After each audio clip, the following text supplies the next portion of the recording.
What's going on, guys? Moose here.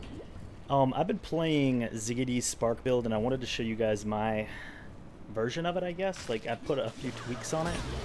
And it's just my preference, but I wanted to show you guys the damage in this map really quick, and then I'll show you the gear. Oh. Let me make sure I proc. Alright, cool. So 37k was what I just saw. So with like all my potions, power charges, frenzy charges, and elemental overload, I hit 37k, which is not bad, and I'm pretty much able to do that on every boss.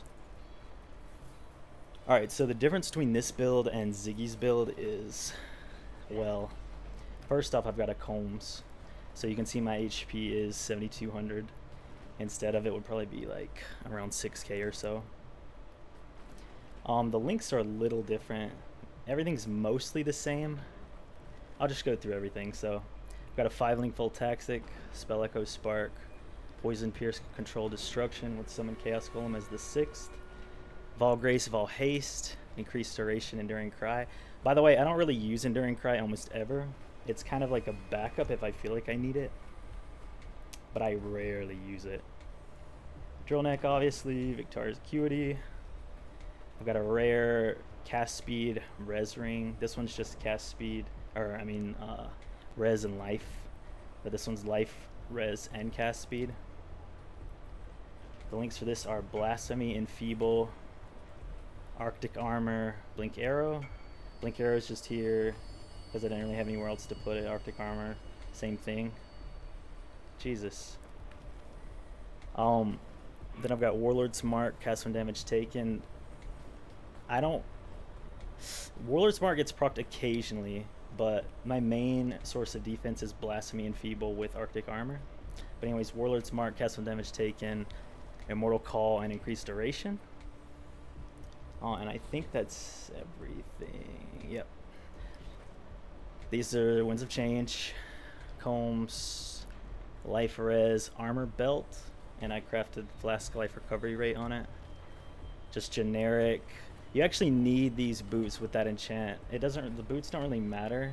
I managed to buy these from somebody for like 10 or 15 chaos, which was kind of steep, but pretty much the two things you do need to make this build work are these boots, and you need Trickster. So my whole reasoning behind this is he's using cast when damage taken Warlord's Mark on Herald, or no wait, he uses Herald of Thunder with a Warlord's Mark, but anyways, he leeches off that, and then he uses Berserker, which I tried and it was fine, but I wanted to get rid of that 5% increased damage taken, so I kind of respected a Trickster, which gives me most of the mana regen I need.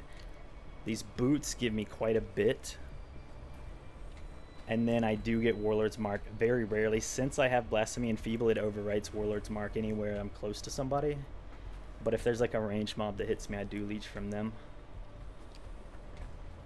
I use Summon Chaos Golem as part of my mitigation, by the way, so that's a big part of my defense too. Summon Chaos Golem with Enfeeble and Arctic Armor. But anyways, and I'll go through the passive tree really quick. Actually, my passive tree is basically exactly the same as his. I actually didn't see anything wrong with what he did, so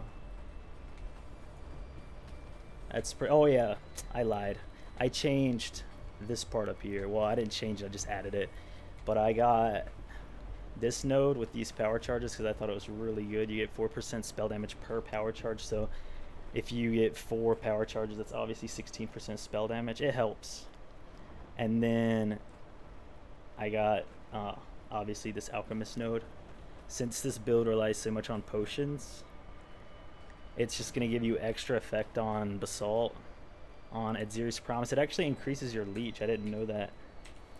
So if I go to, where's leech at? I need to select spark first. I guess offense. Where the hell is it? I'm like derping right now. Is this it?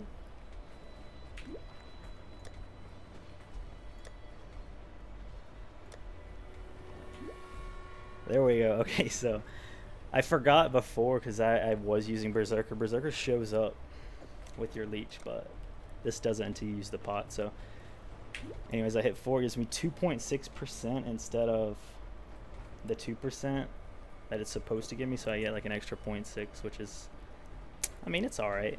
But it helps with basalt too. It gives me more movement speed from quicksilver, whatever.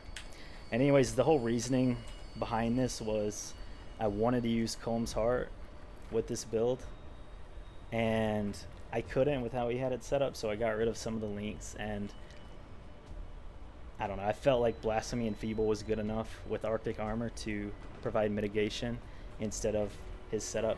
You do lose a little bit of damage from Herald of Thunder, but I mean, I don't know, my damage is great. Like I carry 6-player parties.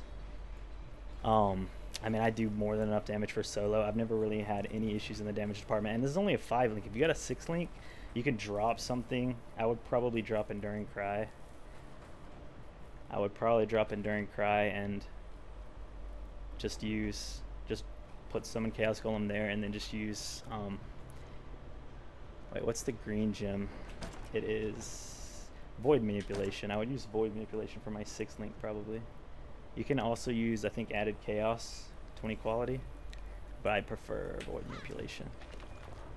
Anyways, it's basically 95% the same as his build, so I still want to credit him. The build's really good. I'm level 92 right now, so it's carried me pretty far. But anyone who's playing it, if you want to use a Kaom's Heart, this is how I have it set up. So I definitely recommend trying it. If you've got one laying around, you can be tanky as hell. The 7.2k HP that I have is just so nice, and you can get a little bit more than that with better jewels and better gear. My gear is honestly kind of meh, but anyways, thanks for watching, guys.